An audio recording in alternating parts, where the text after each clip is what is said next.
So number 2, don't look to put goals that are X amount of games per day or X amount of games per week. Instead, make goals of I will play X amount of hours today or X amount of hours this week. The reason why is because when you set certain amount of games that you want to play in a day or a week, you may not realize it, but your subconscious mind will start to try and rush games. You might 3-bet jam a spot that you normally wouldn't because you're just trying to get games in, or you might check raise a spot that you normally wouldn't because you are subconsciously rushing through a little bit to try and get to your goals of X amount of games, you know? And when you set your goals to X amount of hours, you are calm and relaxed and you know exactly how many hours you're going to play that day. You're not trying to rush through games.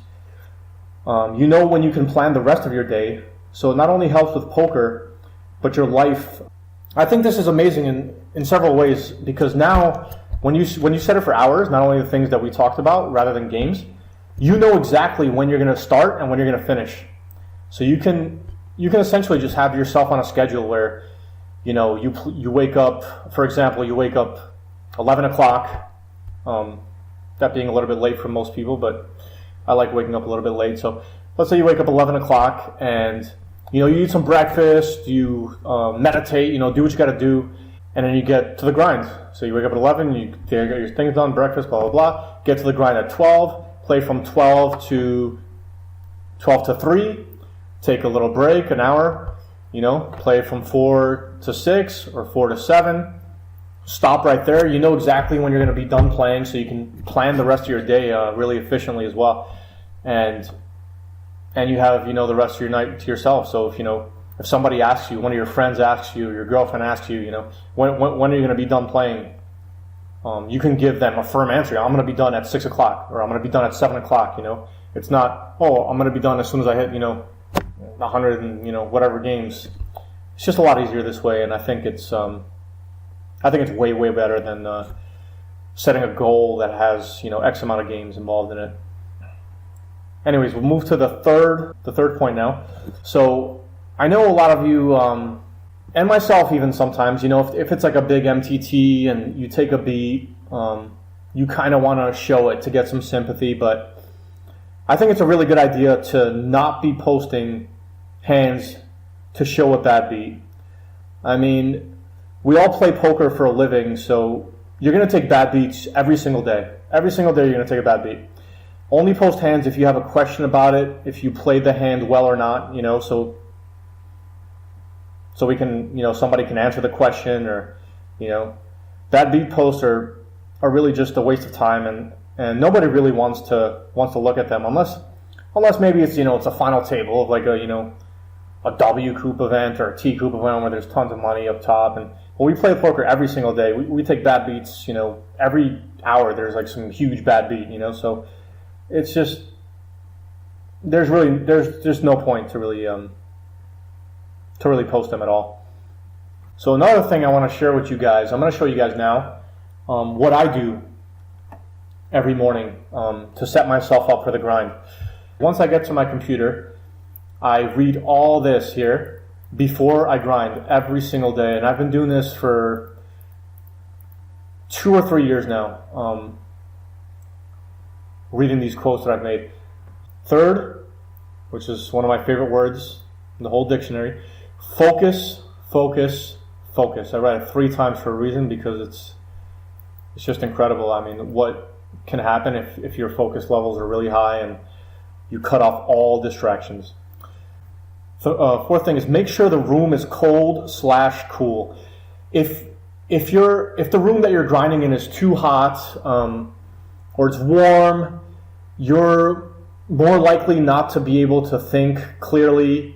You're more likely to be a little bit more irritated.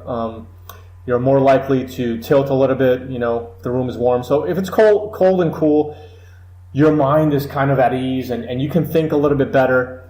So I'd rather it be definitely on the cold side. If you're grinding in a hot environment, I would say definitely look into that and change that.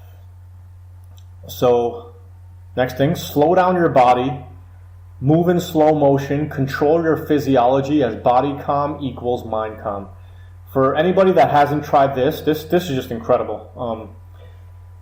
If you're like in a panicking, crazy state of mind, like you're just like kind of going crazy, and try to walk in slow motion, talk in slow motion, and move your body parts really slowly. And you'll see that your mind kind of gets fooled into believing that you're now all of a sudden you're just super relaxed. And this is something to do like in between your breaks.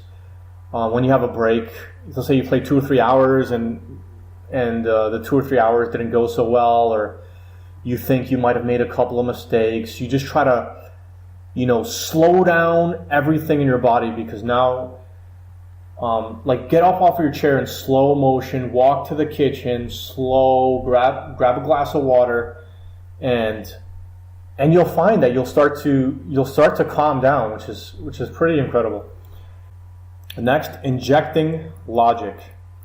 For those of you who haven't read Mental Game of Poker, you guys should definitely read that. And he talks about injecting logic. Injecting logic is a way to reduce how much you tilt. I mean, nobody's going to completely not tilt, Even myself, I'll be a little bit, upset and annoyed at times, and a little bit tilted.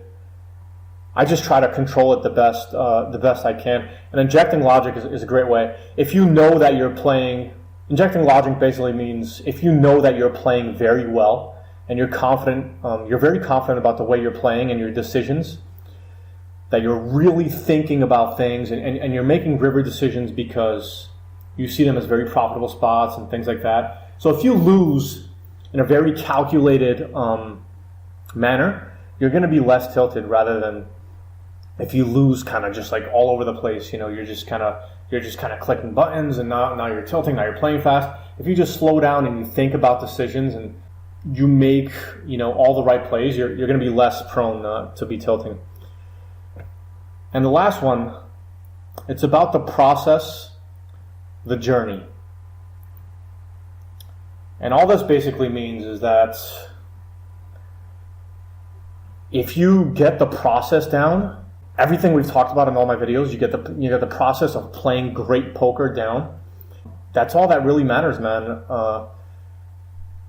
In turn, you're gonna see results. I mean, you're gonna see results if you're prioritizing getting better as a poker player and also taking care of the mental side of things. Then I mean, you're on the right track for sure.